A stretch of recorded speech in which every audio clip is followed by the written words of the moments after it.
তোমার বাড়ি কি গ্রামে? হ্যাঁ। ইস, আগে যদি জানতাম তুমি গরিব, তাহলে একটু আগে রেস্টুরেন্টে ওকে ঠকাতাম না।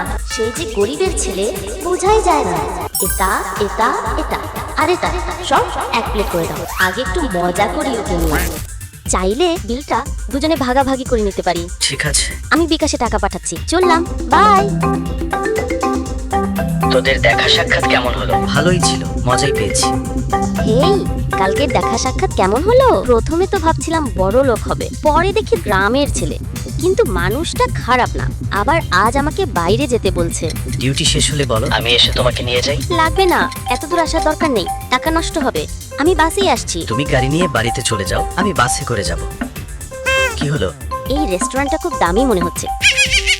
এই ধরনের হোটেল ভালো, দাম কম, খাবার বেশি, ভেজ নন ভেজ দুটোই আছে। আরো দুটো বিফ বলানো। এই পোশাকটা তোমার খুব মানিয়েছে। ডিসকাউন্টের পর দাম 2999 টাকা। রংটা খুব একটা পছন্দ না। কি হলো? এই এলাকার জামা কাপড় খুব দামি, আমি অনলাইনে একটি ডিজাইন দেখে নেব।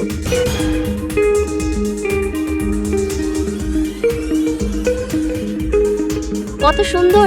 আপনাদের বিয়ে কবে? না না, আমরা শুধু দেখে যাচ্ছি। একটা আংটির দামই 20 লাখের মতো। ভাগ্য ভালো, সময় মতো বের হয়ে গেছি। মাহি, তুমি কি আমার প্রেমিকা হবে? দেখ না, প্রেমে পড়লে মানুষ কেমন হাসে। আমি দেখলাম এক স্মার্ট ছেলে বড় গাড়ি নিয়ে অফিসের সামনে দাঁড়ানো। তোমার জন্য কেউ এসেছে। কার জন্য এসেছে?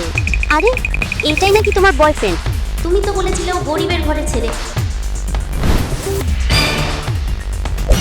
তোমাকে প্রথম দিন দেখেই ভালোবেসে ফেলেছি। আমি সারা জীবন তোমার যত্ন নিতে চাই। এ তো সেই আংটি। ও হ্যাঁ, মাহি তো বলেছিল তুমি গ্রামের ছেলে।